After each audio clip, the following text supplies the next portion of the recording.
Okay, welcome everybody to this webinar on Lyme, stealth infections and mold from Mold Illness Made Simple. I am really excited to be here today with Dr. Raj Patel from California. How are you, Raj? I'm doing awesome. Great. Nice to be here. Excellent. Are you ready for a very interesting conversation about the intricacies of Lyme disease, stealth infections and mold? I am. It sounds fascinating. I think I'll be able to shed some light on this complex subject. Absolutely. And I think for a lot of people, this is just such a conundrum to really get some clarity on what are the causative factors of some of these super complicated illnesses and how to be clear about finding a path forward in terms of treatment and getting towards wellness. And I hope we can shed a lot of light on these kind of disorders today and on how people can get more clear on their path forward. So thank you for joining us. Thank you. All right, so if we could just have the slideshow on. Okay, great. So really, so if we can go to the next slide. We're going to be presenting a lot of information today, and so what we recommend is, if possible, if you could please close or minimize other browsers and browser tabs, if at all possible, and have a pen and paper ready and some filtered water so you can write down some notes and really make the best of this time, because I think you will find that there will be some unique information presented during this next hour or hour and a half. Next, come. Okay, a lot of you who are joining this call probably know me now as the originator of the Mold Illness Made Simple course, but a very quick introduction about myself. I'm basically a physician in Australia who graduated from the University of Queensland in 1999 and was originally an intensive care doctor in Brisbane, which is in the east coast of Australia. And I've now been running a private holistic medicine practice for 10 years on the Sunshine Coast, which is called Lotus Holistic Medicine. And I also practice in Sydney, which, as you may know, is the largest city in Australia. I also do Skype consultations worldwide. I was the first doctor outside the United States to become certified in the Shoemaker protocol for chronic inflammatory response syndrome in 2014, after having experienced my own little journey with chronic inflammatory response syndrome. And I came up with a document, firstly, which was called Surviving Mold Down Under, to try to make it easier for Australian patients and practitioners to understand this illness and to be able to navigate it. I was also lucky enough to co-author the physician's consensus statement on chronic inflammatory response syndrome with some of the top docs in this field, including Dr. Ackley, Bernstein, Rappaport, McMahon, and Dr. Shoemaker himself. And as I said already, I created the Mold Illness Made Simple course last year in order to make this information as simple as possible and as understandable as possible. Thank you. Next slide. Dr. Patel, would you like to introduce yourself briefly? Sure, yeah. I started out with a master's in physiology from Rutgers University in New Jersey, and then obtained my medical degree from University of Medicine and Dentistry. Decided to specialize in family practice. I got board certified in 1991, and subsequently started getting interested when I was down in San Diego in a more integrative approach, and started exploring functional medicine and using it in my private practice here in the Bay Area, even before the term functional medicine was coined. Worked with a lot of children with on the autistic spectrum at that time. Was very active with Defeat Autism Now. And then around 2005, I started getting interested in Lyme. Found out, similar to yourself, that I had been suffering from Lyme disease with severe fatigue and had been looking for an answer. So that kind of started my own personal journey. Completed a fellowship with Dr. Charles Ray Jones in pediatric Lyme. Became a member of ILADS, and subsequently, around 2010-11, I started getting interested in Dr. Richie Shoemaker's work with mold illness. And sure enough, I had my own little bout with mold illness too, after I recovered from Lyme. It's like the universe kind of puts you through it so you can help everyone else. Yeah, it looks like it. Either that or you're a sucker for punishment. But, it's good to have the insiders, track, going through all this. I got certified with Richie Shoemaker, I think it was around 2012, 2013.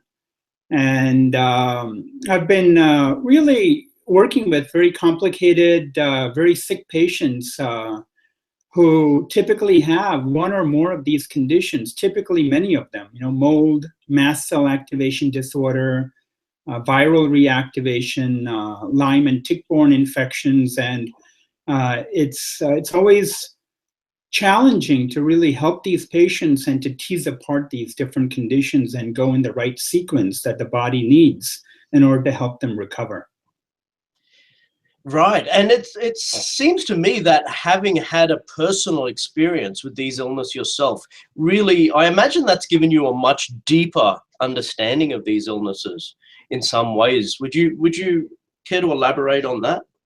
Oh, absolutely. I'll just share a little bit about my own journey. I started out with Lyme disease back in 2005, and went the mainstream route with antibiotics. And when oral antibiotics weren't working, went to IV antibiotics and did about 9 months of IV antibiotics, and got maybe about 20–30% better, but within 2 weeks after stopping, I relapsed again. So it really got me to think about what's going on here and what's needed. And I've explored a lot of alternative approaches, from biooxidative therapies to herbal approaches, Rife machines, variety of things. And, fortunately, I was able to find my way out of this whole maze with Lyme and tick-borne infections. And what I can tell you is that I've learned how to intelligently integrate some of these different approaches. And not everyone needs to do all of those things, but sometimes when one approach is not working, having the experience with some of these other approaches can really come in handy. Absolutely, and my personal experience was also that having experienced a degree of illness myself, and my illness was actually initially in the US when I actually got Shigella and had to take a very strong quinolone antibiotic, and then basically destroyed my gut flora, and had to work on restoring that. But one thing I found about that little experience is it gave me tremendous compassion for the suffering that patients go through. And I think that's a super important part of being a physician in this area, is being able to understand firsthand what people are going through and really try to, from firsthand experience, but also from scientific knowledge, to really be able to put together all the pieces, out of a genuine wish for them to get better. Any comments around that? And, does that resonate with you? Sandeep, I feel that as physicians, it's our responsibility to spend as much time as is needed to accurately diagnose what's going on with each patient. And, as we've talked in the past, blood tests are not always adequate in and of themselves. And it's not just identifying all the different tick-borne infections that an individual has, but also what are some of the other inflammatory sources going on in the body. Do they have viral reactivation because of immune compromise? Are they suffering from mast cell activation disorder causing uncontrolled inflammation? And there's so many other sources of inflammation. And my experience has been that if you diagnose and identify each of these different conditions that are going on, and then approach it in a logical, reasonable sequence, most of these patients do extremely well. Great. Thank you. Okay, well, that's a wonderful intro. Thanks, Raj. So a little bit about the idea of chronic Lyme disease. And as most of you would know, this is still considered to be a very controversial diagnosis or condition, with the majority of the infectious diseases physicians, considering that this is not a thing. This doesn't, this is not really a true condition. However, out of basically looking at Lyme disease in general, out of around 30 known species of Borrelia, so basically Borrelia is the category of bacteria which causes Lyme disease. Lyme disease is one particular, or a few different subtypes, which includes Borrelia burgdorferi, Borrelia afzelii, and Borrelia guarinii. And I think now recently Borrelia mayonnae has been added as a causative factor of what we call Lyme disease. However, there are actually many other species of Borrelia as well, and one of those includes Borrelia miyamotoi, which is the causative organism of relapsing fever. And so I think that's a really important point, is to realize there is a whole group of bacteria, not just one, and they can cause a range of different presentations, not only what was classically called Lyme disease. And Lyme disease was named after Lyme, Connecticut, where this syndrome was diagnosed in 1975. Well, I think it was isolated by William Burgdorfer. However, there was another physician called Alan Steer, who I believe was credited with originally describing it. And the problem is that around 20 to 30% of people who contract acute Lyme have chronic symptoms. And there is a big controversy around what the nature of those symptoms are. And we'll explore this later in this webinar today. Thank you. Thanks, Carl. So a little bit about what are stealth infections. Well, firstly, what does the word stealth mean? And really, the word stealth suggests that these are infections that are often not easy to find. They're not easy to diagnose. Often they're not just living in the blood. They can actually be hiding away in the deep tissues or in the cells. And that's why the term stealth infections are used. And some of the important ones include, sorry, can we just go back again? Yeah, some of the important ones include tick-borne infections. And there's a whole bunch of bacteria which people can get through ticks. And this includes Babesia, Bartonella, Ehrlichia, Anaplasma, and Rickettsia. And of course, Borrelia, which we've already spoke about. But these are some of the co-infections that are often also are picked up through ticks. There are also basically what we call cell wall deficient bacteria, which is a different category of bacteria, which can include Mycoplasma and Chlamydia pneumoniae, which is not the usual sexually transmitted form of chlamydia. And these are bacteria which you can get from a number of different sources. They can be from ticks, but they can also just be present in the air, and one can catch them just like you get any other cause of pneumonia. However, after one has a chest infection or pneumonia, they can hang around in one's cells and cause a long-term infection. Would you like to talk about the viruses, Raj, maybe? Yeah, you've got a number of different viruses that we find with our Lyme patients. We know Powassan virus is starting to become more and more well-known as potentially being transmitted by a tick bite. But then we also have a variety of viruses like Epstein-Barr and HHV6 and a number of others that most of us have been exposed to during childhood. And our immune system normally will keep these under control. When the immune system starts getting compromised from Lyme or mold exposure, mold illness, or other reasons, these viruses start becoming more active. And they can be a tremendous source of inflammation, fatigue, cognitive impairment, and a variety of symptoms. So this definitely needs to be kept as doctors, we need to keep a very close lookout for these as being potential co-infections, along with some of the typical bacterial infections that we normally see. Great, yeah, and that's a really important point you're bringing up there, Raj. And I think one of the really common ones is Epstein-Barr virus, isn't it? Which is the causative factor of, or causative organism of glandular fever. But it appears that in some people, whether they have immune compromise from Lyme-like organisms or from some other condition, Epstein-Barr virus in some cases can turn out to be a chronic infection that causes ongoing symptoms well beyond the acute infection. So that's really important to recognize. Thank you. All right, so back to the idea of CIRS, or Chronic Inflammatory Response Syndrome. And would you like to start off maybe talking about this, Raj, in your words, how you would describe the mechanism of CIRS and how Sure. that can happen in patients who have had a tick bite as well, maybe? Absolutely. So basically, CIRS is a term that was coined by Dr. Shoemaker, and stands for Chronic Inflammatory Response Syndrome. And this inflammatory response involves primarily the innate immune system. And what we know is that we see this type of an immune response both with mold illness as well as with Lyme. And what Dr. Shoemaker has done is he's identified the genetics involved.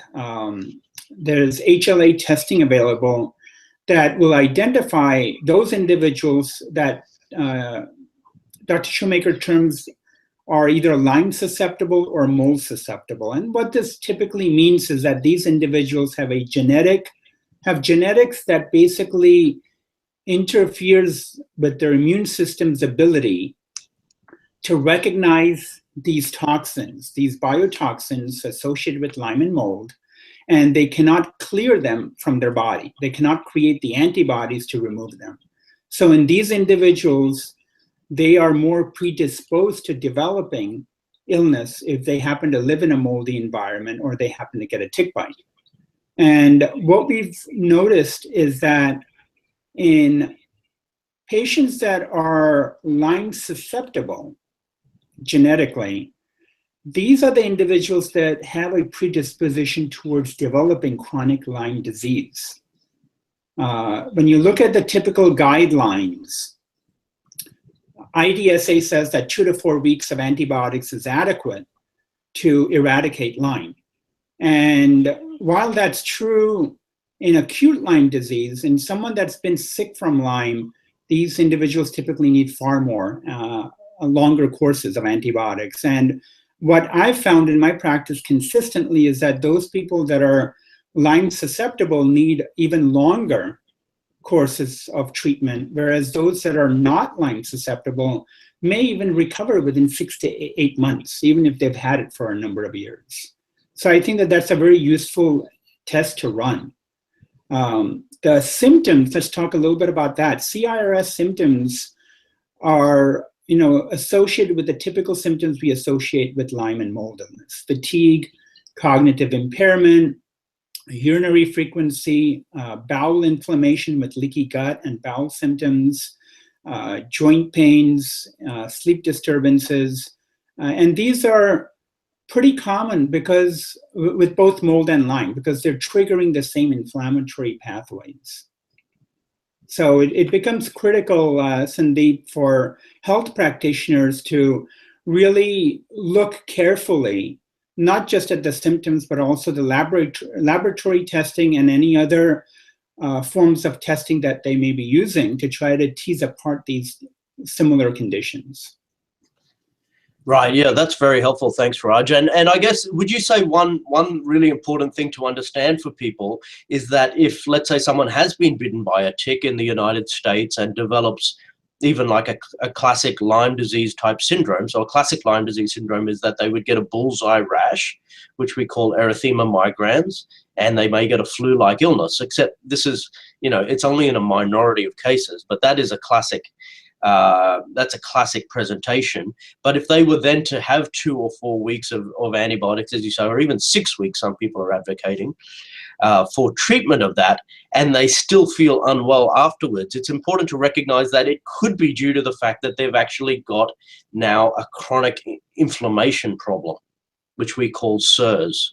And it's actually very similar to sepsis in a sense, where in an intensive care unit, you can get something like a urinary tract infection, or you can get a bacterial chest infection. And even after that's been treated by antibiotics, the patient's body can be failing. They can have kidney failure, they can have fluid in their lungs, they can have a bunch of other things because they've had a activation of their inflammatory cascade in their body.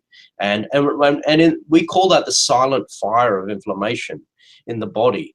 And going back to this diagram again, really what we've said, if you look on the right side of this page, is that instead of mounting a proper immune response against the biotoxins, which can be from the Lyme organisms, the Borrelia organisms, one gets a chaotic and ineffective inflammatory response, which creates dysfunction of a wide variety of body organs and systems. So it's a widespread bodily dysfunction syndrome. And would you also say, Raj, that then as a result of getting a Lyme-like infection, one also then can become hypersensitive to mold and chemicals, even if one originally wasn't a mold patient? Yeah, that's a very good point. But before we go into that, I just want to kind of re-emphasize what you just said. You know, these endotoxins that are released in patients with Lyme, active Lyme infection, you know, when they're treated with antibiotics or an herbal approach, you know, whichever is chosen, you do see this massive inflammatory Herx reaction because the body is having a difficult time excreting and eliminating these endotoxins that are being released as the Lyme bacteria is being killed off. So one of the keys that I have found that increases the success rate is that as practitioners, we can do as much as we can to help the body eliminate and assist the body in eliminating these toxins, which then helps in managing the inflammation, which then helps in giving a more positive outcome in terms of the treatment. And I think later on, maybe we can spend a little bit of time elaborating on some of the different ways that we can assist the body in eliminating these biotoxins. And then to go back to your original question, you know, there's absolutely no doubt in my mind that Lyme and mold illness tend to feed off of each other.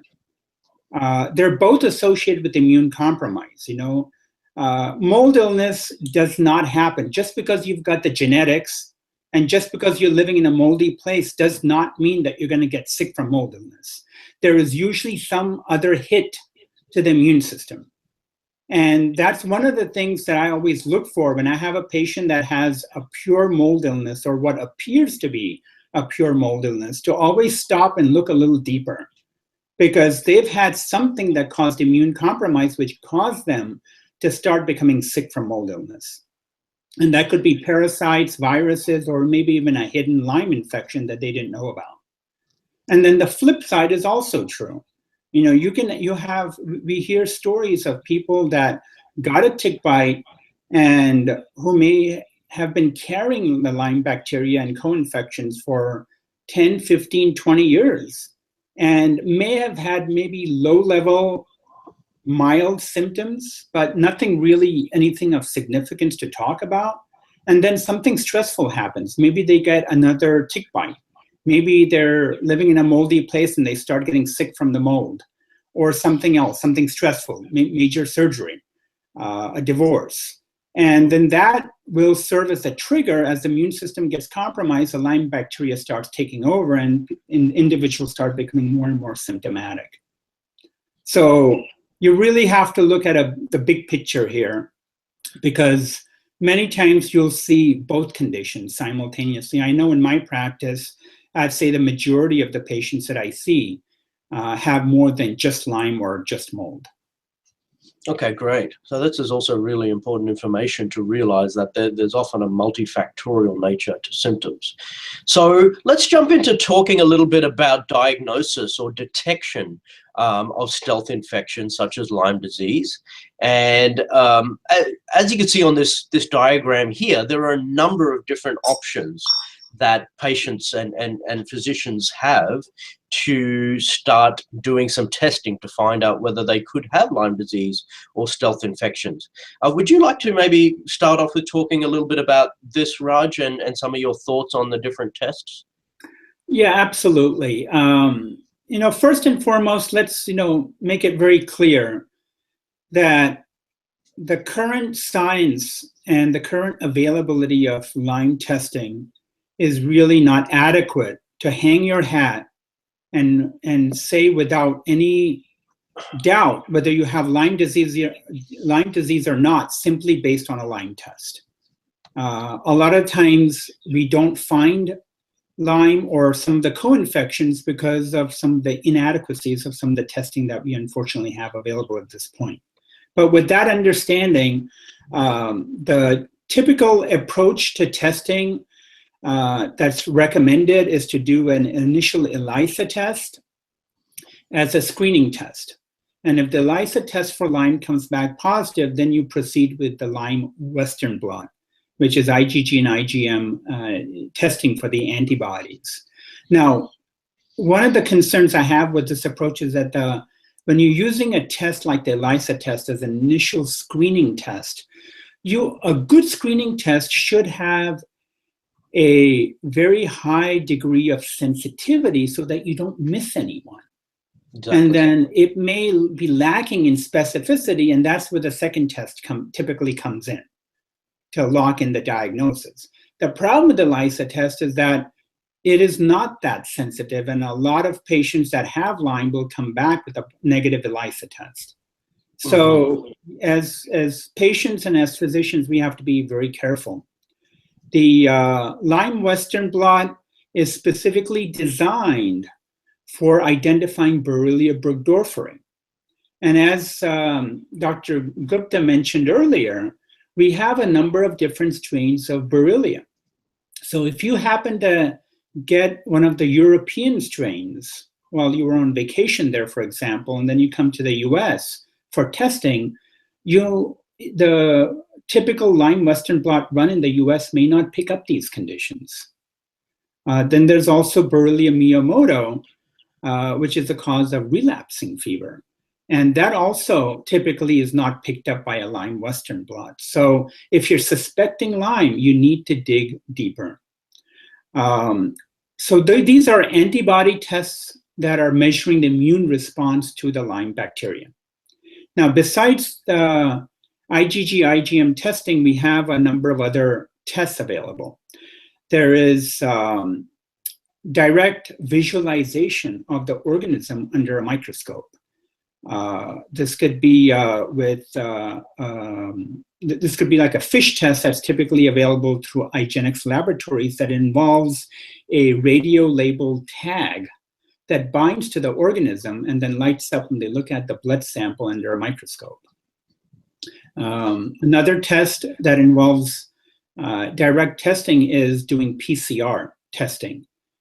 This is looking for the DNA of the Lyme bacteria in the blood.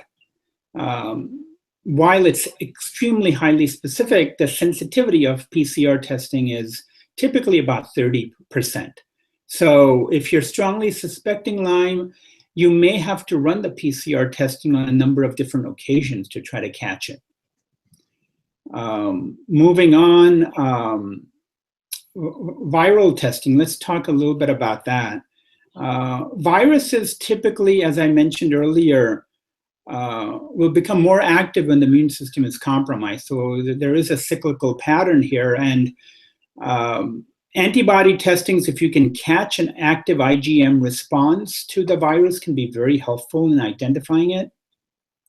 High IgG titers for viruses, very controversial. My personal feeling is that sometimes high IgG titers are used to overdiagnose viruses. One of my favorite tests for viruses is the nagalase level.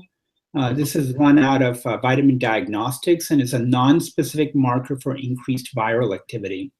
And while some bacteria, such as Lyme, can cause a mild elevation in nagalase, when you see a significant elevation, it's almost always from viral reactivation. Okay, so nagalase testing can also be a useful adjunct for looking into stealth infections, and particularly viruses. Absolutely.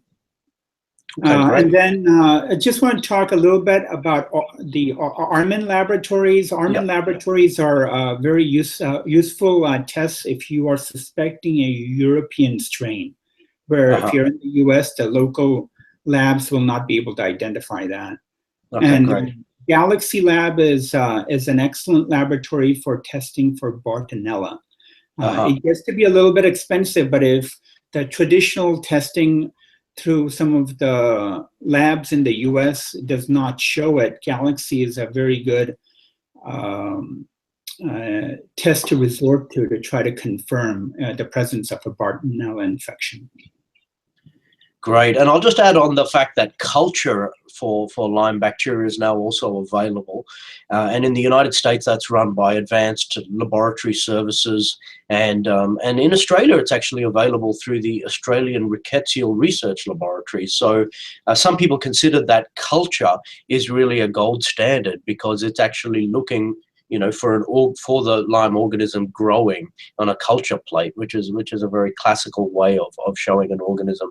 And is that something you've found to be useful, Dr. Patel, in your patients? Yeah, many times if the Lyme Western blot does not come positive, and I'm suspecting that the individual may have, then I'll resort to either advanced laboratory culture testing or PCR. Okay, great. And you may well be aware of the recent paper by Dr. Klinghardt and Dr. Ruggiero, which showed that that actually the use of therapeutic ultrasound to stimulate release of Lyme organisms from the deep tissues may help with the sensitivity of PCR testing, and that those particular physicians have found that if you do therapeutic ultrasound and deep tissue massage, in fact, before doing a urine PCR test for Lyme disease and co-infections through DNA Connections Laboratory in Colorado, then actually the sensitivity of the findings are actually seem to be quite good. So that's a very exciting new development, isn't it? Yes, it is. Yes. Yeah, so that's also something that can be looked at. Okay, great. And so for a patient who's maybe still very unwell and has seen a number of physicians and been told a number of different things, it can be a very confusing situation, and they can be extremely confused. Maybe they've been told by one physician that they have Lyme disease, and another physician has said, oh no, ignore that, you've actually got mold. How do they navigate their way through that maze of working out what's really going to be the best path for them? This is a difficult situation, isn't it? And would you like to talk a little bit about some of these testing modalities, particularly that we have in the CIRS world, that can help us to start navigating through that complex maze? Boy, I might need a few hours for that one, Sandeep. Exactly. Well, how about in a few minutes? Okay, so let's talk about some of these tests here. C3A testing is positive in acute Lyme disease. So typically, if we get a patient that walks into the office and had a recent tick bite, let's say within the last few weeks, we know that the typical Western blot antibody responses take at least 6 weeks to kick in. So we'll typically run a C3A test to see if it's elevated to get some indirect indication that they have an inflammatory response that could be triggered from an active Lyme exposure. The C4A test is one of the inflammatory markers, Dr. Shoemaker has recommended in his CIRS protocol. And you've got to understand that a C4A is a non-specific cytokine immune response, and it can be seen in a variety of different conditions. So we have number 1, mold, number 2, Lyme, number 3, viral reactivation, like HHV6 will also cause elevation in C4A. Number 4, autoimmune illness will cause elevation in C4A. And number 5, lately, I'm seeing consistently elevations in C4A with my patients that have mast cell activation disorder. So those are the 5 typical conditions where we see elevations in C4A. So once you see that, you've got to tease it apart and figure out what's contributing, and you could definitely be more than one of those 5 things simultaneously. The NeuroQuant testing is, I think, a very helpful adjunctive test to support your diagnosis. We rarely use the NeuroQuant to make a diagnosis, but it will definitely give you additional support to support whatever results you've already made with your lab testing and your history. So basically what the NeuroQuant is a quantitative volumetric measurement of different parts, different structures in the brain based on an MRI. And there are very unique specific changes that Dr. Shoemaker has identified with mold illness. Typically you see enlargement and swelling of the forebrain and the cortical gray matter. The caudate typically will atrophy. With Lyme, the right thalamus, typically is enlarged. Now, my experience with the NeuroQuant, and I've probably run well over 100 of these over the last couple of years, is that the mold changes do seem to show up pretty consistently in our mold patients. However, in my patients with Lyme, I think I've only had maybe 1 or 2 out of a number of Lyme patients that have run this test where the Lyme changes don't seem to show up that consistently at all. And then lastly, the HLA testing that I've referred to earlier is going to give you an idea whether your immune system is impaired in its ability to excrete biotoxins associated with Lyme or mold. Right. And so would you say that that test would provide some, some helpful data for someone who's still chronically unwell and teasing their way through whether they could have Lyme disease or other stealth infections versus simply a mold-related CIRS? Could that give them a little bit of clarity? Yeah, absolutely, Sandeep. And this is one thing I really want to bring up, is that if you are one of these patients that have only a Lyme-susceptible genotype, 1 or 2 genotypes. That includes like the 15, 6, 51 and the 16. No, that's a Lyme-susceptible one. Oh, sorry, which one did you? Mold-susceptible one. Sorry, mold-susceptible one. So 72, 52A or one of those. 7353 and 17252A. Yeah. So if you have 1 or 2 mold-susceptible genes and no Lyme-susceptible genes and no multi-susceptible genes, you're one of the lucky ones, because your Lyme disease should be fairly easy to eradicate, because you're going to be able to excrete those Lyme endotoxins fairly easily and in a normal fashion. When I see patients like these in my practice that have been around the block being treated with antibiotics or herbs for a long time and they're not getting well, almost always, 9 times out of 10, these individuals have mold illness, and it hasn't been identified. And the minute we get them out of the moldy environment and start treating their Lyme, they start responding very rapidly. Okay, so that's a huge, it's a huge thing to look for if you've been diagnosed with chronic Lyme and you're not getting improvement. It's super important to be aware, and I think most of the listeners of this call will already be aware of mold as an extremely important factor in their health. But I guess you're saying that if they're really not responding to Lyme treatment and chronic antibiotics, then that's a must to look into their house and to look into whether they are in a water damaged building, and maybe to start looking at the possibility of ERMI testing and so on. Would you like to talk about that a little bit? I want to share a story of a patient that I inherited about 1.5 years ago, who had gone through at least 10 to 15 different Lyme doctors and had been treated very aggressively with a variety of different antibiotics, including IV antibiotics, and who was basically bedbound and very non-functional. And as we started evaluating her, we found a big mold component. And she was so hyper-reactive to moldy environments that once we got her into a safe environment, and that took a good 6 to 8 months for her to find a living space that she was not reacting to because she was so hyperreactive. If she had any family members that would come in and they were wearing clothes where they had been in a moldy home and they came in, she would start reacting to the clothes.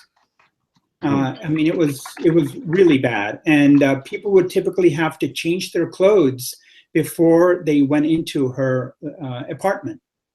And fortunately, I'm happy to say she's doing much, much better now. Once we eliminated the mold exposure completely, we've made a huge amount of progress in going after the residual Lyme infections that were still there. And she's currently about maybe 30 to 40% improved, and we're now looking at starting to do some repair work to start reversing some of the damage that's been left behind by the mold and the Lyme. Okay, great. And so I guess what you're saying overall is that we need to always have our eye out for other conditions. It's important not to be tunnel vision as physicians and as patients, to keep our mind open to the possibility of other factors, such as mold and such as viruses and other things, as you say. So that's a really, really interesting case that you bring up there. So let's jump into talking a little bit about what could be some other clues. And as we've already said, there's a huge amount of symptom crossover between these different disorders, and often just hearing a patient's symptoms may actually not be able to give you the answer between whether they're suffering from Lyme disease and co-infection versus mold illness or CIRS due to mold. Let's talk a little bit about some of these clues that might point us in the direction of exploring one area more than another specifically.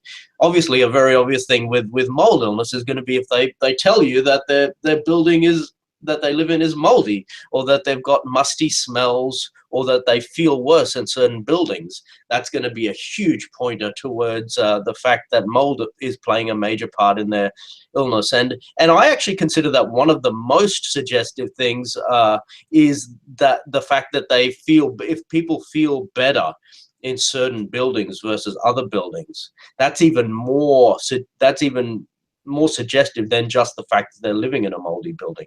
Any thoughts about that specifically? Yeah, I completely agree with you. It's one of the first questions I always ask patients where they've had mold exposure is that when you go into a moldy building, and this could be libraries, used bookstores, consignment stores, even places like Orchard and Home Depot, which typically will carry moldy lumber. If these individuals become symptomatic with headaches or lightheadedness or fatigue or brain fog, that becomes a very reliable indicator that they do have mold illness. Other symptoms that tend to point towards mold rather than Lyme, because like I said, the symptoms are so similar because the same inflammatory pathways are triggered. Our mold patients tend to have a higher incidence of frequent urination, increased thirst, developing static shock where you get zapped by a car handle or a doorknob frequently. These typically we tend to see more in our mold patients. Our Lyme patients, on the other hand, if they have extreme anxiety, you would suspect a Bartonella infection. If they're having So moving on to this diagram a little bit. So if we look at the right corner here, we're mentioning anxiety, as you say. And would you say pseudo seizures? I like the spelling there, by the way. Yeah. Yeah, pseudo seizures is this kind of almost like blanking out. And the person's not aware of their surroundings. And then maybe a few seconds or 30, 60 seconds later, they come back. This can be fairly common in severe Bartonella infections. The rash, the striae, which is a hyperpigmented purplish type of a rash that looks like stretch marks. Sometimes we'll see that in our Bartonella patients. This sore soles. One of my patients described it like the sensation of fireworks, tingling under her feet when she first wakes up in the morning. And I thought that was just a beautiful description of what it feels like. It sounds great, doesn't it? And then lymphadenopathy, which is basically enlarged lymph nodes, typically, under the armpits or in the neck, which is very common with Bartonella infection also. Okay, great. And that's a really important co-infection to be aware of, isn't it? Because it can cause terrible psychiatric symptoms. And some of the most severe psychiatric patients I've had with anxiety disorders and even psychosis had Bartonella infection underlying it. So that's an extremely important one, and it can make people feel extremely unwell. So moving on to the left, bottom left corner of this diagram, and talking about Borrelia, which, as we mentioned before, is the group of bacteria that includes the Lyme disease bacteria. If one gets an EM rash or an erythema migrans rash, that looks like a bullet or a target sort of rash. So it's a red rash that often has a ring, and it has a central red part to it. And if you're not familiar with that, just go and Google erythema migrans rash and put it in Google Images, and you'll see what they actually can have different appearance. It's not always one appearance. There is a few variations, but that's very classic for a Borrelia infection. Also, if one gets migrating joint pain, so for instance, joint pains that are in one joint that then move to another, that can be quite suspicious for a Borrelia infection. And if there's a certain cyclic nature to the symptoms that come and go every 4 weeks. So for instance, some women find that a lot of their symptoms are related to their menstrual cycle. That also can be more suggestive that a Borrelia infection is at play. Anything you'd like to add to that at all, Dr. Patel? Yeah, you pretty much summarized it well. The only other thing I would add is that many of our mold patients will sometimes feel better when they're not in a moldy environment, whereas our Lyme patients feel bad all the time. Right. Yeah, that's a really important one. And so if a Lyme patient, if someone was going to go camping, for instance, and they were, their main problem was Lyme disease, you wouldn't expect them to feel any different. But if they were a real mold patient, you would expect there would be at least some improvement. So that's really important. I'm just going to very quickly touch on these other ones just to speed up a little bit here, Dr. Patel. So we've already talked about viruses in the top left corner. If one has a high nagalase or low lymphocytes or even high lymphocytes on their blood tests, that can be indicative of a chronic viral infection. There is a test called adenosine, which can sometimes be indicative. And one can also have markers of low methylation, which can include a low level of SAM, or SAM-E, which is S-adenosylmethionine, or one could have a high homocysteine. These things also tend to indicate there's the possibility. They're not definite, but they're indicators that chronic viral infection could be a problem. And then lastly, in the top right-hand corner, if one was to have Ehrlichia or Anaplasma infection, which is another, I guess, a little bit more rare type of tick-borne infection, looking for low white blood cell counts and low platelets is very important. Also, elevated liver function tests could indicate Ehrlichia or Anaplasma, or also Epstein-Barr virus. And knife-like headaches can be a sign of Ehrlichia and Anaplasma or Bartonella, actually. So look, these are some clues that may be helpful. It's very important to realize they're not diagnostic, but they're just indicators.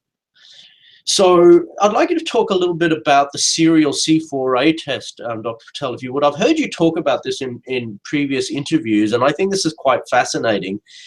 It's something that's probably mainly available only to patients in the United States at this point, but would you mind talking about the serial C4A test? Yeah, absolutely. I kind of developed this sequence out of a need to be able to come up with a fairly solid, strong diagnosis of mold illness. The problem with mold illness is that you have a series of symptoms, but you can see those same symptoms as you've heard today from Lyme also. And there is no simple single blood test to prove that someone has mold illness. There is urine mycotoxin testing, but it's not specific for environmental mold. Food, many times leftovers or fermented foods, will carry mycotoxins that end up showing on the urine mycotoxin testing. And then the other test I see sometimes is IgG. testing for different species of mold. Now, this isn't a test documenting an allergic response, and again, is by no means indicative of mold illness, because mold illness is an inflammatory response. So, to try to come up with a solid diagnosis that would be a reliable indicator and also stand up in a legal defense that an individual may need, I started doing inflammatory markers like C4A, TGF-beta1, and MMP9, and doing a series of 3 sets of these. We'll do an initial baseline, and then we'll put the patient preferably in a mold-free environment and give them 4 weeks of cholestyramine, typically 3 to 4 times a day. And at the end of that 4-week period, while they're still on cholestyramine, we'll repeat the markers again. And what we would expect to see if that inflammation is from mold to at least a certain extent is you would expect those markers to come down, because the cholestyramine is pulling these mold toxins out of the body. Now, after the second set of labs are done, we have the patient stop the cholestyramine, go back into their water-damaged home for either 1 day or for 5 days. And during that time, they do not take any cholestyramine. And then we repeat the markers again. Now, if they truly have mold illness, you will see a spike in these inflammatory markers, which tells you that they are reacting, they're having an inflammatory response to the water-damaged home. So now you have 2 pieces of data. You see a drop in inflammatory markers with cholestyramine documenting the presence of mold illness, and then you see a spike in the inflammatory markers when they go back and do a provocative challenge to their toxic home environment. And then that documents that building is making them sick. Right, Now, so you could say, sorry, keep going. Yeah, can I just add one thing? I know that Quest Labs, a lot of the branches of Quest Labs is not running the C4A in the US. Some branches still are, fortunately, so you can try investigating that if you're a patient. The TGF and the MMP9 and then the visual contrast sensitivity test, all 3 of those can also be used in addition if the C4A is not available, and you will see similar changes. Right, and I think some people are using other collection services to have the blood sent directly to National Jewish laboratories in some cases. And have you had patients who have had success with that in your area? Yeah, if you talk to, I think, FedEx, they have ways of keeping the samples cold below the indicated temperature without the use of dry ice. So it does get a little expensive, but if there's a medical practice that's looking for this, I'd encourage them to investigate that and then pool maybe once a week or once every 2 weeks, have all the patients come in and do the testing at the same time. Okay, yeah, that should make it a lot easier for people.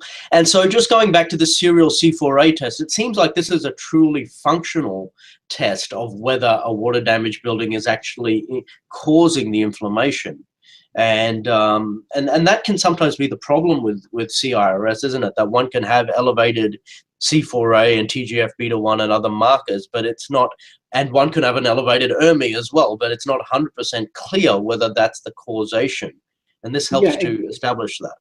Exactly. So when you see elevated CIRS markers like C4A, TGF, MMP9, what you really want to do is tease it apart and figure out what is contributing to it. So once you've gone through these steps to identify whether there is a presence of mold illness or not, you may still be left with a marginally elevated C4A. Maybe it's come down halfway, but it's still high. So then you have to start asking yourself, okay, besides mold, what else is causing my inflammatory markers to go up? And this is where you start looking for things like mast cell activation disorder, or if there's a big viral component. If your nagalase marker is elevated, it may be worthwhile to maybe use some low-dose antivirals along with glutathione topical and see if the markers come down even more. Ah, okay. So that's another little trick. Okay, excellent. Thank you. All right, so let's start jumping into treatment a little bit. So let's say we have a person out there who's been given a diagnosis of both Lyme disease and co-infections and mold. How do they know what treatments are going to be most effective for them, and how do they know where to start? Would you like to talk a little bit about that, Dr. Patel? Yeah, absolutely. First and foremost, okay, you have to eliminate the mold exposure. This is the absolute hardest step. And some patients sometimes struggle for 3 months, 6 months, and longer trying to find a safe sanctuary that they can live in. My experience has been that if you have mold illness and Lyme, and you do not eliminate the mold exposure, it's a very uphill battle trying to eradicate the mold. And most of my patients do not meet with success in those situations. If they are able to find a mold-free environment, then the response to the Lyme becomes a lot faster, a lot easier, and they recover much, much faster. Okay, great. So that really needs to be step one, if at all possible. Yeah. So that kind of takes us to the next slide here. Yeah. First and foremost, you really want to make sure that if you have mold illness, you are refraining from mold exposure. Now, this involves not just having a safe sanctuary at home, but also making sure that your workplace is safe and that you're not being exposed to mold there. And then let's take this a little step further. You're not going to be happy to hear this, but every time you walk into a store, any public building, whether it's shopping, Whole Foods, or a friend's house, or a library, or a movie theater, or a restaurant, you've got to realize that 80 to 90% of these public buildings have some degree of mold. And the nature of mold illness is that you do become hyperreactive with time. So many times it's not unusual for me to put my patients, if they're very sick from mold illness, under a modified house arrest so that we can get them well. So that's the first step. The next step we look for is mast cell activation disorder. We're starting to see this more and more. And basically, very briefly, what this is a exaggerated histamine response that's triggered by fermented foods and foods that have been left over sitting in the refrigerator for a few days or overnight. It starts to grow mold, and these individuals have exaggerated inflammatory histamine response. That inflammation will also put a wrench in your Lyme treatment if you don't address it and bring it under control. Following this, we go on to their testing, and we look for things like PKU issues. Or pyroluria, really, I guess. Yeah, I think that's what's meant there was the HPL. Yeah, that's the wrong spelling there. Yeah, pyroluria would be a really important thing. Cryptopyroluria. Yeah, that's right. So if they have KPU issues, we'll support that condition with nutrients to get their immune system functioning a little better. If they have methylation cycle impairments, we'll try to support those areas. And then from there, we go on to look for viruses. Now, typically, there's this layering that happens where the body prioritizes multiple insults. And a good analogy that's been used in the past at some of the Lyme seminars is that if you were in a dark alley and you were being jumped by 5 ninjas, you're going to prioritize and attack the one that's the most immediate threat. Well, your body does the same thing. So if it's got viruses and parasites and Lyme infections and number of other conditions, you need to prioritize. So there is a general sequence that applies to most people, but there are a lot of individual variations. But in general, what we find is that the viruses are at the top and need to be addressed first. Then come parasites, then come Babesia and Bartonella, then comes Ehrlichia, Anaplasma, and Lyme. And then from there, we go on to stealth infections like Chlamydia pneumonia and Mycoplasma pneumonia.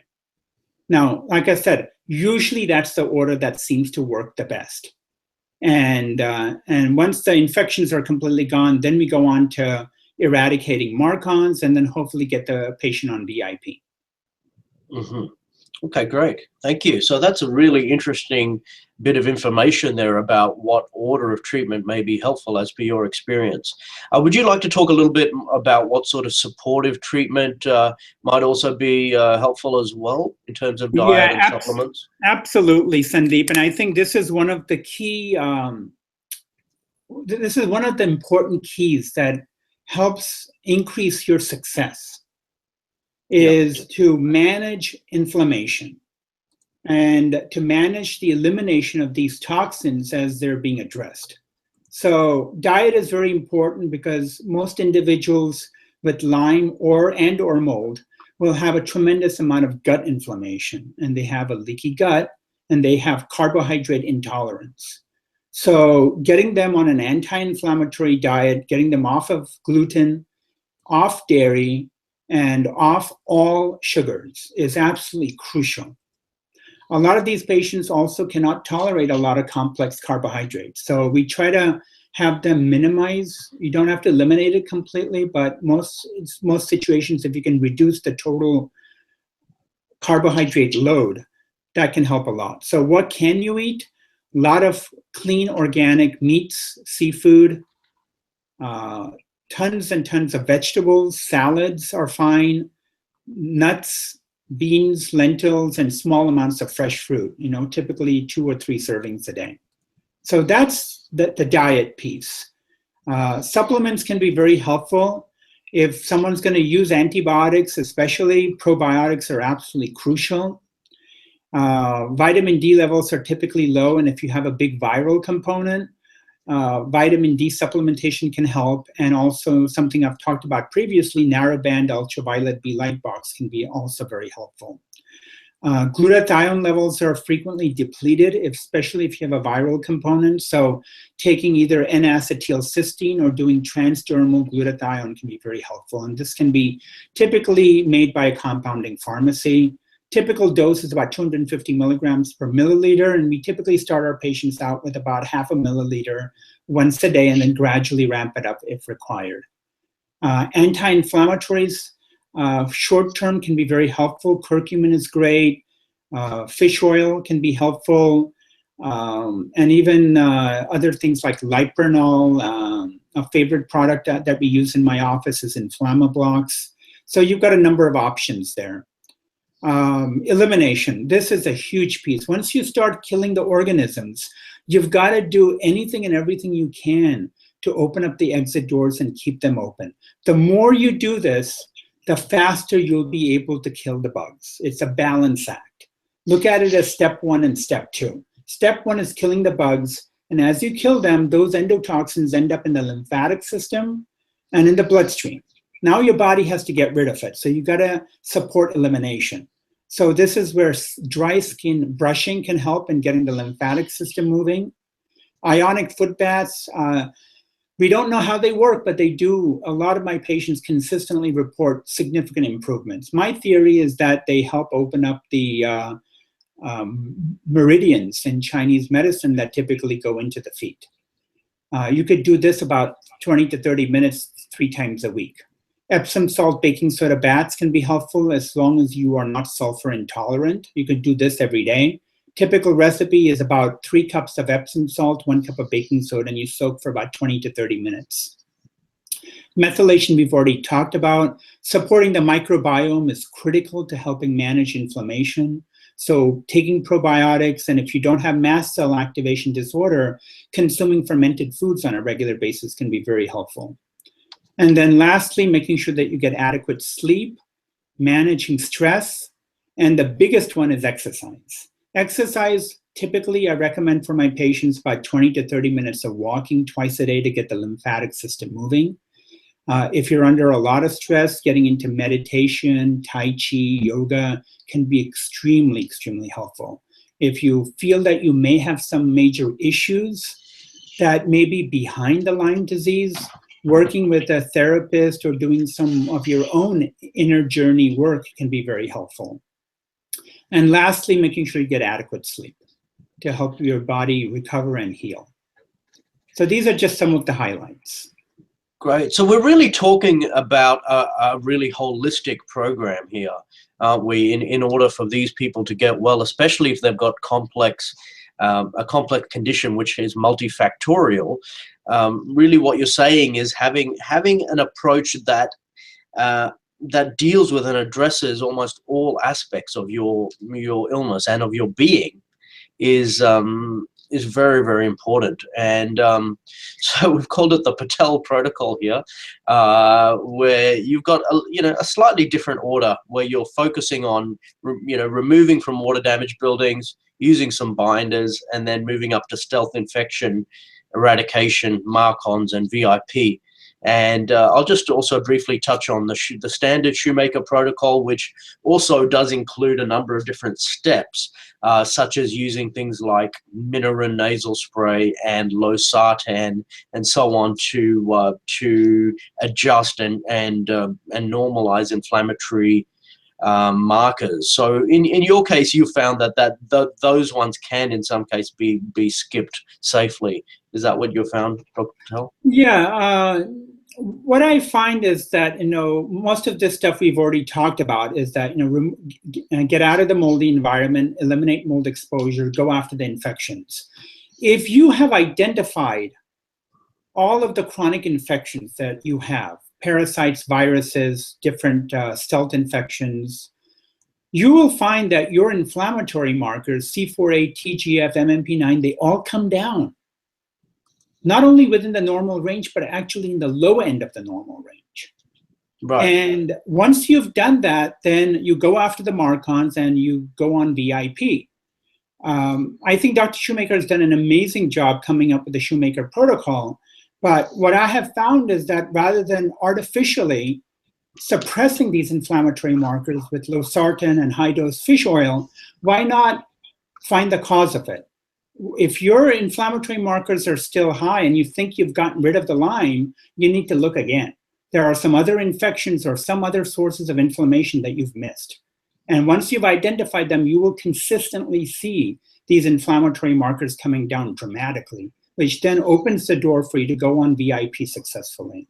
Now, one thing I'd also like to add right now is that when you do the VIP, keep staying away from mold, because until your MSH levels climb up into the mid-30s range or higher, you're still going to be reacting to moldy environments.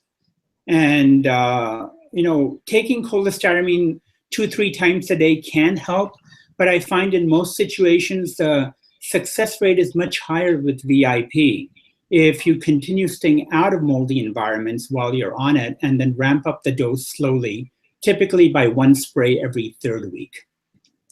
Right, absolutely. And the research that Dr. Shoemaker has done on reversing atrophy of various areas, such as the caudate nucleus, is actually very interesting and exciting, isn't it?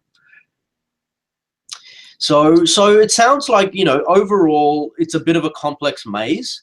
And one thing that people are probably going to need is the help of someone like yourself, who's a physician who's conversant in both stealth infections and mold illness. And would you say that having a physician or a practitioner of some kind who's very familiar with both worlds can help people to get a good integration between the treatment of all of these different factors? Yeah, I totally agree with you, because this is such a difficult, complicated, set of conditions. And, two gems that I would like to kind of leave people with. One is that as you embark on your treatment, if you're not seeing some improvement every few months as you look back, there's something that you're missing. So just kind of keep that in mind. And for health practitioners that are out there, I have one gem for you. The traditional testing, while it's good and needs to be used, is by no means perfect or comprehensive. And if you can find a good health practitioner that does some form of energy testing that you have worked with for a while, that you've done testing to confirm their work, can be a tremendous asset in helping you to identify all the different things that your patients may have. Okay, great. And so when you're saying energy medicine, you're meaning things like autonomic response testing or QRA or Zyto testing, or there's a number of different things, different modalities, isn't there? Bioresonance is another one. Yeah, there's a number of tools out there, and it doesn't really matter which tool you're using. The key is to find a practitioner that is well versed in it and gets good, consistent results for you as a health practitioner, because I've had to go through probably at least 10 to 15 different practitioners before I found a couple of them that I use consistently, where I see them coming up with very good information. And I joke around, they make me look good because they find things that normally most doctors can't find with their usual blood testing. And when we incorporate some of their findings along with what we find on blood testing, we actually see very nice results. Okay, great. So having a really well knowledgeable practitioner is super important. I also just want to talk about the knowledge side, like for a patient to basically be confident in what they're dealing with and to feel that they understand this area is also super important, right? And so basically, and I mentioned this before, and this is going to be my little plug, I have created an 8-week online course, which is called moldillnessmadesimple.com. And it does predominantly focus on mold illness rather than Lyme disease and stealth infections. However, there is a section that covers those as well. And the big thing that it covers is the difference and understanding the difference between the IDSA and the ILADS approaches to Lyme disease, or the understandings of Lyme disease. And I think that's very important to get your head around. And it'll save you a lot of headache, I guess, in going to various different doctors and getting totally different opinions, is if you understand what the difference in the group opinion is between ILADS and IDSA. And so that's the main thing. It will be expanded in future as for the information that we're presenting on Lyme disease and stealth infections. However, I believe for people who are dealing with this conundrum of whether part of their illness could be Lyme or stealth infection or viruses versus mold illness, I believe this course gives a number of very important skills. And one of those skills is the learning to basically gain awareness around your reactions to water damaged buildings. So, and I don't know if you recommend this to your patients, Dr. Patel, but we talk about the use of a mold sabbatical, which is, I guess you could say, is another way of doing a functional test of whether your building is affecting you.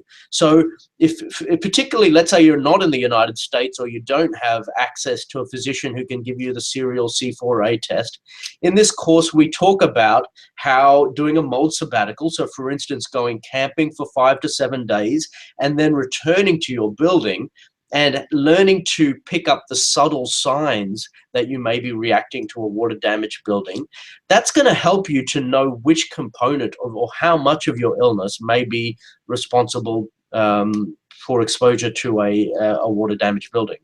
So that's a really important skill.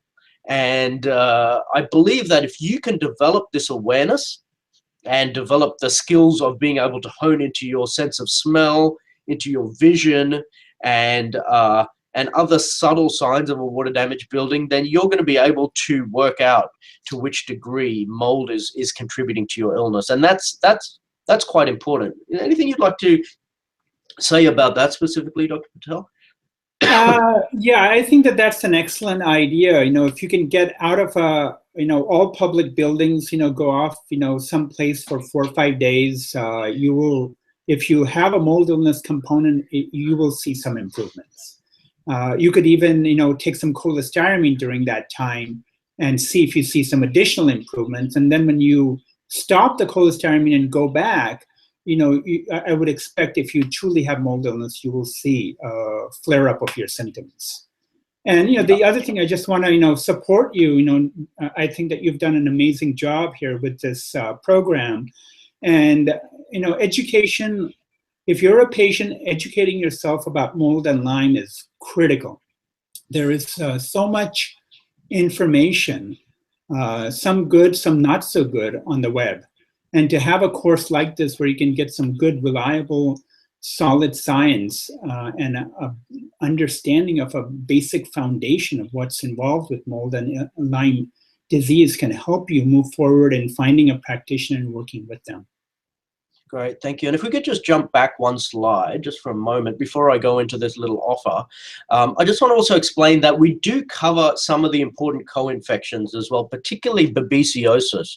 And if you have a look on the top left hand portion of this slide, you'll see that we talk about babesiosis and some of the symptoms it specifically causes, such as flu-like symptoms, fevers and chills, night sweats, etc., and give you a bit of an indication as to which testing may be beneficial if you're thinking about babesiosis as being a possibility. It basically down the bottom again, looking at remediation options. So this slide dealt with fogging, gassing, and spraying, and there's a whole bunch of different. If you do basically work out that a significant portion of your illness is due to mold or exposure to water damaged buildings, you're going to need to work yourself through the big question of how to get your building better, or do you need to move? And I believe for that point alone, this course is worth it, because if you make a fundamental error in that step, it is going to cost you a lot of heartache and a lot of money, actually. And some of the really costly mistakes are getting the wrong remediator or getting the wrong mold inspector, because basically if you get someone who's not qualified to inspect your building and falsely reassure you, you're going to waste a whole bunch of time. And if you get the wrong remediator who does not know how to remediate your building correctly, that's going to be a real problem, because they can actually do a lot of damage to your building. So in the course, we cover a lot of questions that you can ask to IEPs or indoor environmental professionals, and also to possible remediators, to make sure that they are properly qualified in this area of CIRS to be able to actually give you the level of excellence that you need. So these are some other things that are covered in this course. I really do believe this course is beneficial and worth it. I do believe Dr. Nicola has brought out a specific course if you want to go very, very specifically into all of the different Lyme co-infections. But if you just want an overview of Lyme and also a lot of information about CIRS, and particularly CIRS due to water damaged buildings, this course will help you to feel much more clear and confident, and that's an important thing in moving forward, is to feel a degree of clarity and confidence, because if you're overwhelmed, you're not going to move forward. You're just going to be stuck and paralyzed, and therefore in some ways knowledge is power. So we do want to, as a special thing after this webinar, to offer this coupon code, which we've called Beat Stealth. We should have called it Raj 123 or something, but we didn't. We weren't like smart at the time. And it's a 25% discount code. So if you go to the course website, which is www.moldillnessmadesimple.com, and go to the sign up area, you can plug in Beat Stealth to get this discount over the next 48 hours. I really, really believe that if you're looking to understand this illness, it will greatly help you. And if you follow the link below, that will allow you to access it. Alrighty, so that finishes my little plug on the course, and now we'd like to take a moment to take some questions and answers if you have some time for that, Dr. Patel. Absolutely, love to. Okay, great. So first question is about NeuroQuant. Dr. Patel, does NeuroQuant identify Lyme and co-infections, or just Borrelia? This is something that's actually come up on a number of different Facebook groups and so on. So if it's just Borrelia, is it identifying the bacteria or the biotoxins it produces? So can you please clarify what specifically NeuroQuant is finding? Yeah, the NeuroQuant parameters that Dr. Shoemaker has developed for Lyme, in my experience, are not sensitive enough. So if you have a NeuroQuant for Lyme and it does not meet the criteria that he has developed, it does not rule out Lyme. I really want to emphasize that. If you have a NeuroQuant that does meet the Lyme criteria, it'll support your diagnosis. The changes that are brought on, I suspect, are primarily from the Lyme bacteria, but I don't have any evidence of that. Right, it's basically we're talking about inflammatory changes, aren't we? So basically when we're looking at NeuroQuant and we're looking at subtle swelling and subtle shrinkages in different areas of the NeuroQuant, we're talking about changes which are induced by these inflammatory proteins such as TGF-beta1 and MMP9. And the important thing to know is that in a classic Lyme infection, for some reason, it tends to target this right thalamus side of the brain. And that just appears to be an inflammatory pattern that happens with a severe acute Lyme disease. But, you know, often one will find that the classic signs of mold CIRS, which includes shrinkage of the caudate nucleus and swelling of the forebrain parenchyma, those can still be there with a chronic Lyme patient because because they're also getting some degree of mold-related inflammation. So that's really important to be aware of. And the other thing I'll mention quickly is also one can show up with multinuclear atrophy, and I actually find that's possibly a stronger Lyme marker in some ways than the classic Lyme criteria. So, and presumably you've had a number of patients who've shown up with that pattern, which is where 3 or more brain areas are shrunken or atrophied, and that suggests, and Dr. Shoemaker says, we need to look for other illnesses other than mold, and it actually was correlated in his studies with Lyme disease much more strongly than mold. So that would be another indicator that Lyme could be affecting you if you have multinuclear atrophy. Any thoughts on that, Dr. Patel? Yeah, I mean, Lyme is very similar to syphilis from back in the old days that caused a lot of dementia when it was advanced. And we do find multinuclear atrophy in many of our Lyme patients that are more severely ill or who've been ill for a long period of time. Okay, and great. The good news is that we can reverse it with the VIP. Okay, excellent. And so VIP can also be a useful tool for chronic Lyme disease sufferers. Absolutely. Okay, great. So next question is, I suspect it's different for each patient, but are there preferred Byron White formulas, or let's say any herbal formulas, that you tend to use specifically for Borrelia, Bartonella, or Babesia? Now that's probably a 5-hour lecture, but I don't know if there's anything you want to mention specifically. Yeah, I'll just, real quick. AL complex is a good broad spectrum Byron White formula that will target both the Lyme and the Ehrlichia and Anaplasma in most cases. It'll target different forms of Borrelia, including Borrelia Miyamoto. They also have a separate formula for Ehrlichia called A-Bio, A-BIO. I'll just tell you real quickly, my approach to treating these infections once the inflammation has been addressed is to go with micro doses. And I'm talking about really low doses and to ramp up very slowly. I find patients tolerate it better because the herxes are manageable and they actually tend to get well much faster. Okay, great. That's really, really important information. Thank you. How many patients who are strictly dealing with Lyme disease, not mold, have you find have a positive MARCoNS test? Most of them do. MARCoNS is multiple antibiotic resistant staph in the nasal passages. It is not an infection, but it's colonization. And what MARCoNS does is it produces substances that depletes or breaks down the circulating MSH.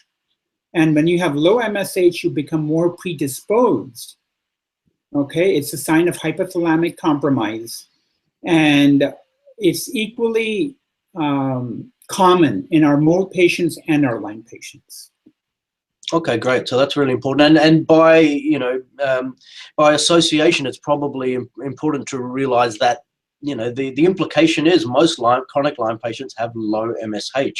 And this is really important to know for the ILADS doctors as well, particularly just to be aware of this phenomenon of low MSH and everything that goes along with it in chronic Lyme disease patients. Okay, next question is, I've seen so many live blood screening forums suggesting we can see spirochetes and Lyme bacteria under the microscopes. Are you aware if this is possible? I don't use live blood analysis in my practice, so I really I would have a hard time being able to comment on how accurate that kind of testing is.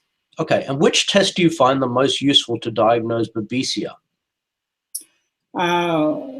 Babesia will typically start with the antibody testing, IgG, IgM for Babesia microti and Babesia dunconi.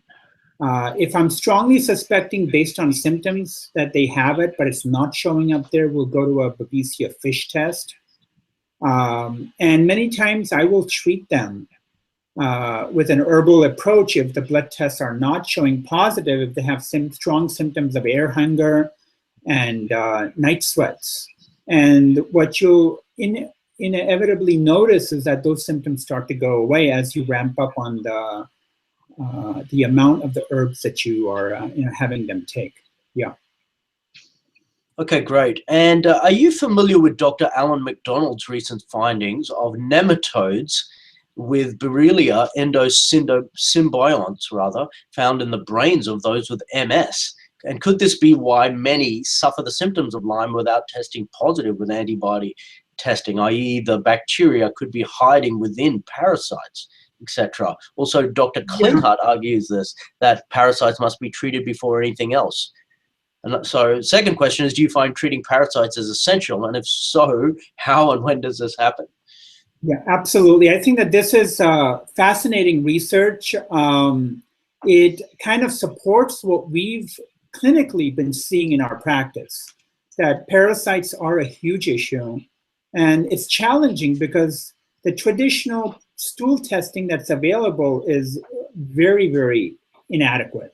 And even labs that specialize in parasite testing, I find that they are successful at identifying protozoan parasites. But when it comes to nematodes and other types of worms, we just don't see those stool tests showing up positive. So sometimes patients will tell us that they're seeing it in their stool. Sometimes on energy testing, whether it's ART or Zyto or something along those lines, they will find parasites. And if we have any suspicion, we will go ahead and treat the parasites pretty aggressively. And I find that this really opens the door to success with the other infections. Okay, great. And now back to NeuroQuant again. There seems to be a bit of fascination with NeuroQuant today. Will the brain atrophy and inflammation representative of Lyme disease reverse once the Borrelia bacteria is treated, i.e. with antibiotics, I presume they mean? Or will this pattern remain until the associated biotoxins are bound and eliminated? How long before one can expect NeuroQuant to reflect the eradication or control of Lyme disease? In my experience, this hypothalamic damage to the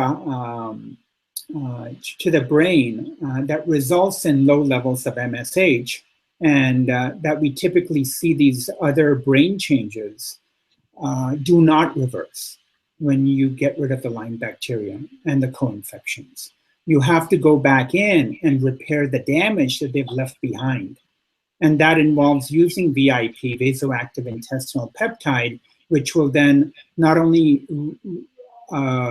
regain the function of the hypothalamus, but it will also reverse these changes on MRI. Okay, great. And is the treatment GcMAF something that you recommend for patients with chronic viral infections? I find GcMAF to be a very harsh treatment for viruses. It can cause a tremendous amount of inflammation. And my approach with viruses, what I have found is that you need a soft touch rather than a hard touch. You can use prescription antivirals. You can use some of the herbal formulations. Beyond Balance has a wonderful one. One of my favorites called IMNV2. Byron White has something called AEBH6 that works well. But again, we're looking at very micro doses and ramping up very slowly, typically up to maybe 2 or 3 drops twice a day. And this will typically bring the viral activity down very nicely, bring the nagalase numbers down, without having a lot of inflammation. The other piece that I just want to bring up real quickly is if you've done your methylation and you have a VDR, vitamin D receptor mutation, on either TAQ or VSM, if you're heterozygous, or especially if you're homozygous, where you have two mutations, doing narrowband ultraviolet B light therapy can be extremely useful at reducing viral activity and allowing vitamin D receptor function to be reactivated. Typically, we start with something like this at very low amounts, typically 2 to 3 seconds, going up by 1 second every 2 weeks, up to typically between 10 to 15 seconds every 4 days or 2 times a week. And what we find this will do is this will reduce nagalase levels, reduce viral activity, open up the methylation cycle so your body starts detoxing a little bit better. And I've found it to be one of the most useful tools in combating chronic viruses and getting vitamin D levels back up. Okay, great. And if people want to find out more about that, is there any particular information or websites you could point them to? Yeah, unfortunately, there's not a lot of websites that I know of. This is something that I've stumbled upon over the last few years. And the company we use is solarcsystems.com, SOLARC systems.com. They have a unit that roughly, if I remember right, goes for about $1,400. It has 3 light bulbs. And like I said, if you're going to do this, go very slowly, 2 or 3 seconds. You break up the body into 5 sections, 5 quadrants. You treat 1 quadrant once every 4 days. So takes you about 2.5 weeks to go through all 5 sections of the body. And your target is to get up to about maybe 10 to 15 seconds twice a week, and that's your maintenance. And if you do nagalase testing before and after, we consistently see these nagalase numbers come down. Okay, great. And is that something that's been studied in the literature so far, or is the study still to come? Yeah, I did a PubMed search about 6 to 8 months ago on this topic, and there are probably about 10 to 15 articles that I came across that noted the benefits of narrowband ultraviolet B light therapy in supporting methylation pathway, in reducing incidence of eczema. Psoriasis is a huge application, traditionally. It also activates vitamin D receptors. It activates macrophages. So there's a lot of very good information supporting its use. Okay, great. This is new information for me as well, so thank you. Hyperthermia, do you consider that in patients who have refractory chronic Lyme disease, that the addition of hyperthermia to their other regime, whether that be antibiotics or herbs or other things, could be of benefit? I don't have a lot of personal experience with hyperthermia. What little I've seen from some of my patients, I find that, yes, it does help, but it's rarely adequate in and of itself to eradicate the Lyme bacteria completely. Yeah. My suspicion for whoever is asking that question is that the traditional herbs have probably stopped working because you have a lot of uncontrolled inflammation, and that your use of the herbs in the past probably worked maybe for a week or 2, and then they stopped working. And this is a typical pattern that we see when people get sensitized to the herbal formulations and they stop working.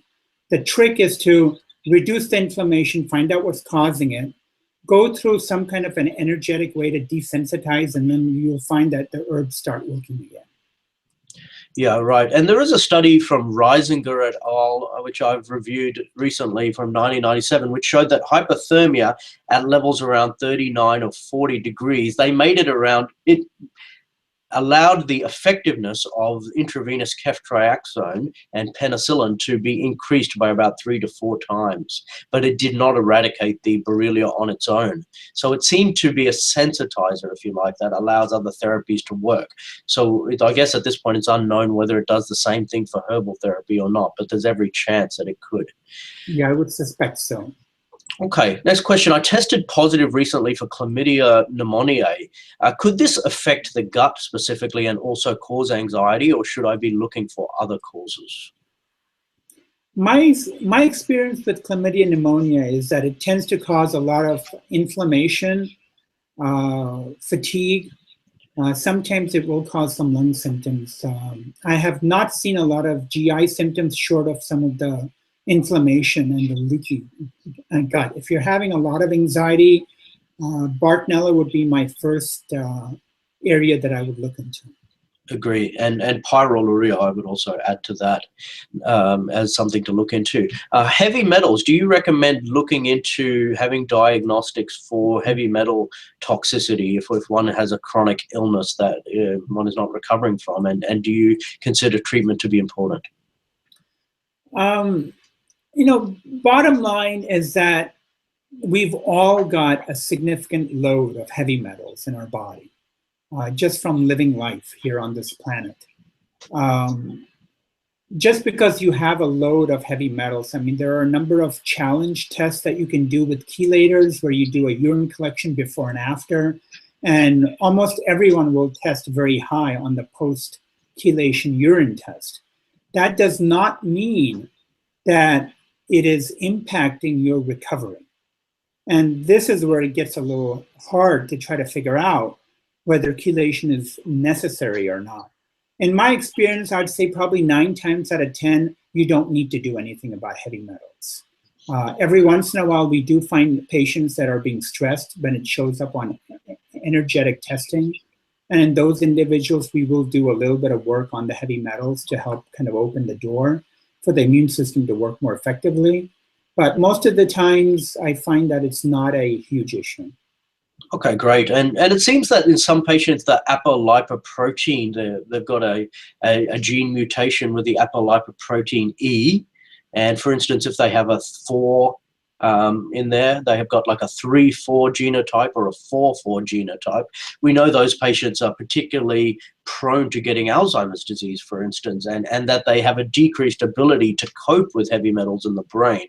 So would you say perhaps in those patients that heavy metals might take a greater importance?